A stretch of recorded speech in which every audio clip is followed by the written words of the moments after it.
Hello and welcome back to the channel hardreset.info, and today I will tell you how to find tracking number on AliExpress.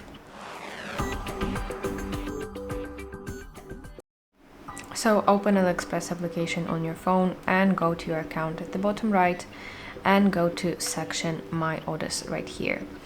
So now you want to find an order that you want to find your tracking number for, then tap on it to open its details. And now you should see approximately something like this. So basically it's a tracking page of your order, and at the top you should see basically your tracking number.